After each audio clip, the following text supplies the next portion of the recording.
दोस्तों, मैं हूं शर्मिली राज और आप सबका स्वागत करती हूं कैंसर की स्पेशल सीरीज पे जिसका नाम है डिफीट कैंसर। पिछले कई एपिसोड्स में हमने ब्रेस्ट कैंसर के बारे में बातचीत की है। दोस्तों, महिलाओं में ब्रेस्ट कैंसर के अलावा भी और कई प्रकार के कैंसर होते हैं। ये क्यों होते हैं, इसका इलाज क्या है, यही जानकारी देने के लिए आज एक बार फिर से हमारे साथ हमारे स्टूडियो में मौजूद है कैंसर स्पेशलिस्ट और ब्रह्मा कुमारी हॉस्पिटल मुंबई के medical director doctor Ashok Mehta. Let's welcome him. Doctor, welcome to the show. Doctor, जैसे आप जानते हैं कि पिछले कई एपिसोड्स में हमने ब्रेस्ट कैंसर को लेके हमारे ऑडियंस को कई सारी जानकारियां दी है। आज मैं ये जानना चाहती हूँ कि ब्रेस्ट कैंसर के अलावा महिलाओं में सबसे ज़्यादा कॉमन कैंसर और कौन सा होता है? हमने पिछली सीरीज़ में देखा कि स्तन कैंसर स्त्रियों में सबसे ज़्यादा है। उसके बाद में जैसा स्तन एक स्त्री का स्पेशल अंग है, वैसे गर्भाशय भी एक स्पेशल अंग है। और गर्भाशय के साथ में जुड़ा हुआ सर्विक्स जो गर्भाशय का मुख है, वो भी एक स्पेशल अंग है। गर्भाशय में गर्भधारण होता है और गर्भ का जो बीज है, स्त्री बीज, वो ओवरिस से निकलता है। ओवरिस गर्भाशय से जुड़ी हुई है फैलोपियन ट्यूब्स से। और हर महीने ओवरीज के अंदर से एक स्त्री बीज निकलता है और गर्भाशय में जाता है। यदि गर्भधारण होता है तो गर्भाशय में बच्चा बनता है। यदि गर्भधारण नहीं होता है तो 28 दिन के बाद जैसे ओवरीज से हार्मोन्स भी निकलते हैं, उनके इन्फ्लुएंस के नीचे जो इसकी इनर लाइनिंग होती है गर्भाशय की, जिसको हम एंडोमेट्रियम कहते हैं, वो शेड होती है, निकल जाती है और उसको हम मासिक कहते हैं। हर 28 दिन से ही होता है। दो चीज़ हो गई, एक तो ओवरीज के अंदर से हार्मोन निकलते हैं और ओवरीज में बीज, स्त्री बीज निकलता है। तो ये जो एंडोमेट्रियम है वो गर्भधारण करने के लिए तैयार करते हैं हार्मोन्स, और हर महीने वो शेड हो जाते हैं यदि गर्भधारण नहीं होता है तो। बिल्कुल। अच्छा, और जो सबसे ज़्यादा कैंसर होता है वो गर्भाशय के मुख पर होता है। ओके।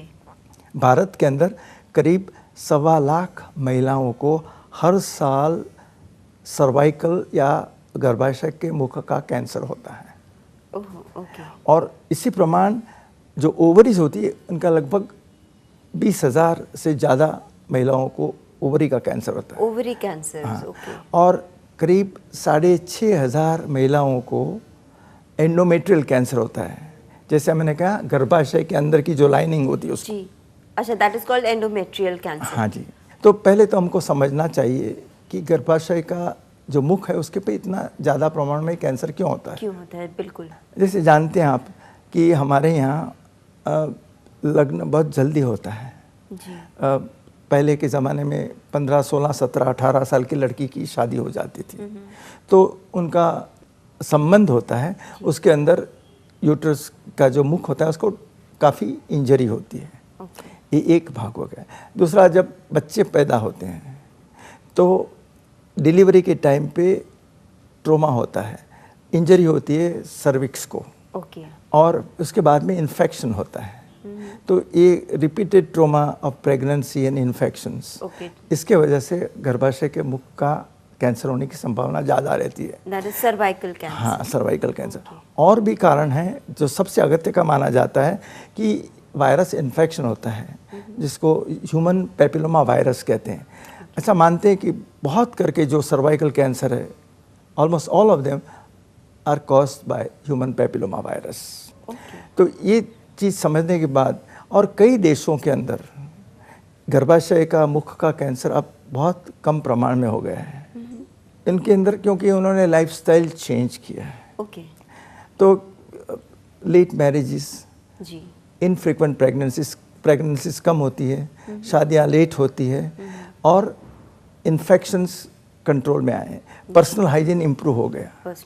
हमारे यहाँ कोई भी स्त्री को सफ़ेद पानी जाता है या खून जाता है तो इट्स कंसिडर्ड नॉर्मल। वो समझते हैं कि तो सबको जाता है, सबको इन्फेक्शन होता है। हाँ, तो ये एक बहुत समझने जैसी चीज़ है।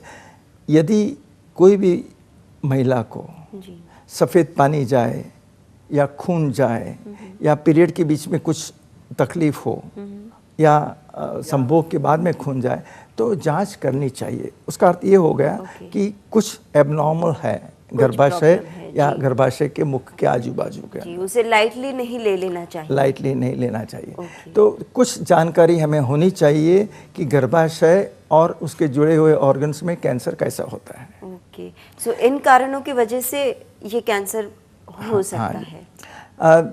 जैसे मैंने कहा ओवरी के कैंसर करीब 20,000 लोगों में जहाँ होता है।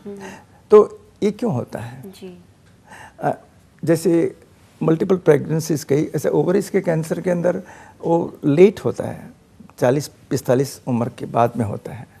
और जिनके कम प्रेगनेंसी हुई उनके अंदर ओवेरियन कैंसर ज़्यादा होता है। ओके, तो ये कुछ एक कारण हो गया।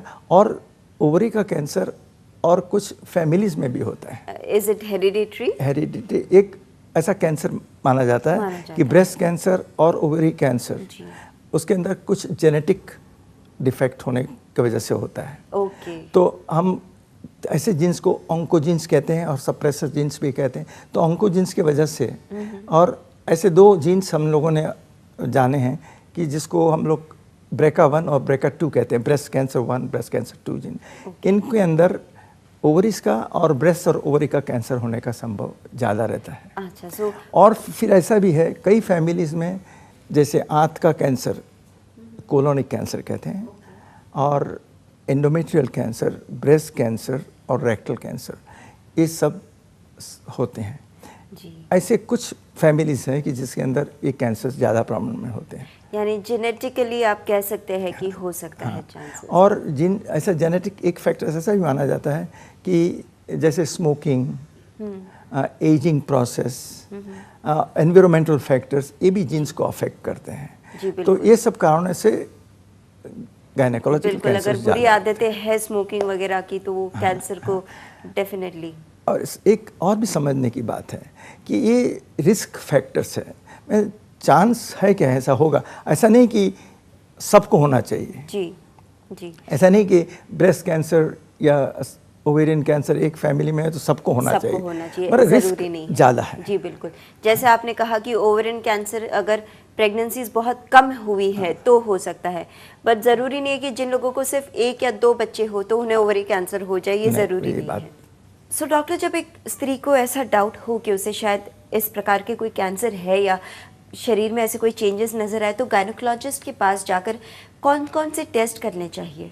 पहले तो टेस्ट एग्जामिनेशन होती है कि जिसके अंदर इंटरनल एग्जामिनेशन करते हैं और फिर स्पेक्युलम डाल के, इंस्ट्रूमेंट डाल के अंदर से गर्भाशय का मुख देखते हैं, यौन मार्ग देखते हैं। और बाद में कुछ शक है तो पेप टेस्ट करते हैं। और ये तो क्लिनिकल एग्जामिनेशन हो गई। कोई गांठ है, कुछ सूजन है तो पता चलता है, तो देखने से एक्सपर्ट को ताबड़तोड़ पता चलता है। और फिर हम टेस्ट ऑर्डर करते हैं, जैसे कि सोनोग्राफी करते हैं तो गर्भाशय के ऊपर कोई सूजन है, ओवरीज के ऊपर कोई सूजन है तो पता चलता है। और भी ज़रूरत पड़ती है तो यदि समझो 50 साल के आजू बाजू की महिला है, शक है कि ओवरीज के अंदर कुछ सूजन है, तो हम कुछ ब्लड टेस्ट करते हैं, उसको ट्यूमर मार्कर्स कहते हैं। तो एक ऐसा ट्यूमर मार्कर है जिसे CA125 कहते हैं, 125। तो ये ट्यूमर मार्कर चेक करते हैं। तो ये सब टेस्ट इंडिविजुअली इतने इम्पोर्टेंट नहीं है, मगर सब साथ में जब होता है कि ओवरी के ऊपर सूजन है और CA125 रेज्ड है तो ओवरी का कैंसर का शक होता है। ब्लीडिंग होता है और जो गर्भाशय की अंदर की त्वचा है, एंडोमेट्रियम, उसके अंदर थिकनेस है, कुछ पॉलिप है, कुछ गांठ है, तो पता चलता है कि इसके अंदर शायद होने का संभव रहता है। तो ये क्लिनिकल एग्जामिनेशन और इन्वेस्टिगेशन दोनों काम में आते हैं, एक साथ तो क्लियर हो जाएगा। जी बिल्कुल। तो मैं समझता हूँ कि ये जानकारी से एक चीज़ तो नक्की हुई कि cancer prevention is better than the cure. Exactly. और early cancers can always be cured. Cancer से घबराने की ज़रूरत नहीं है। और ये जो स्त्रियों के जो कैंसर है वो सब अच्छी तरह से डायग्नोसिस हो सकता है और ट्रीटमेंट हो सकती है। बिल्कुल। और ट्रीटमेंट रिलेटेड जो मॉर्बिडिटी है, जब कैंसर बढ़ जाता है वो कम हो जाती है। राइट। और एक अगत्य की बात है जी। कि कोई भी माइनर सिम्टम हो गायनेकोलॉजिकल, खास तौर पे सफ़ेद पानी या लाल पानी जाने का, उसकी जांच होनी चाहिए और उसकी ट्रीटमेंट भी होनी चाहिए। बिल्कुल केयरलेस ना रहा जाए। हाँ, ये बिल्कुल। बात।